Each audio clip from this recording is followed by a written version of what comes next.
অবশেষে অসুস্থ উচ্চ মাধ্যমিক পরীক্ষার্থীর পরীক্ষার ব্যবস্থা করে দিল পর্ষদ। লতাবাড়ি হাসপাতালে রাইটার নিয়ে পরীক্ষা দিচ্ছে ওই পরীক্ষার্থী। বুধবার ছিল ইংরেজি পরীক্ষা।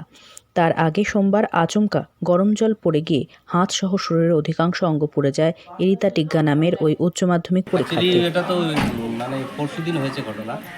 বাড়িতে পড়ে গেছিলো জলের মধ্যে, গরম জলের মধ্যে পড়ে গেছিলো। তো হাসপাতালে নিয়ে আসা হয়। তারপরে ওখানকার হেডমাস্টার মশাই উনি যোগাযোগ করেন, তো অরিন্দম বাবু যোগাযোগ করেন। এখন এই অবস্থায় রাইটার নিয়ে পরীক্ষা দিচ্ছে। কাউন্সিলের পারমিশন নেওয়া হয়েছে। খুবই বাজে অবস্থা মেয়েটার, কিন্তু পরীক্ষাটা যাতে সুষ্ঠুভাবে দিতে পারে আর কি, তার জন্য আমরা চেষ্টা করি। মাধ্যমিক পরীক্ষা দিয়েছে। নামটা কি? ওর নাম অন্বেষা দে সরকার।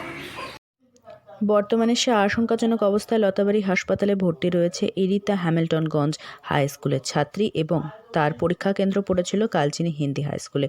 এই দুর্ঘটনা ঘটায় এক সময় পরীক্ষা দিতে পারবে না ভেবেছিল এরিতা ও তার পরিবার। তবে স্কুল কর্তৃপক্ষ এবং উচ্চ মাধ্যমিক পরিচালনার দায়িত্বে থাকা শিক্ষকদের উদ্যোগে উচ্চ মাধ্যমিক কাউন্সিল থেকে অনুমতি নিয়ে এরিতা টিগ্গার পরীক্ষার জন্য অন্বেষা দে সরকার নামে এক দশম শ্রেণীর ছাত্রীকে তার রাইটার হিসেবে নিয়ে আসা হয় হাসপাতালে।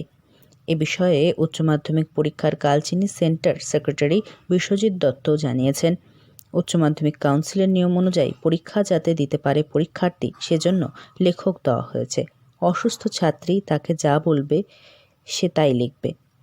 আশা রাখছেন তিনি এভাবে ভালোই পরীক্ষা দেবে ওই পরীক্ষার্থী এবং এরিতা টিগ্গার দ্রুত সুস্থতা কামনা করেছেন সকলেই।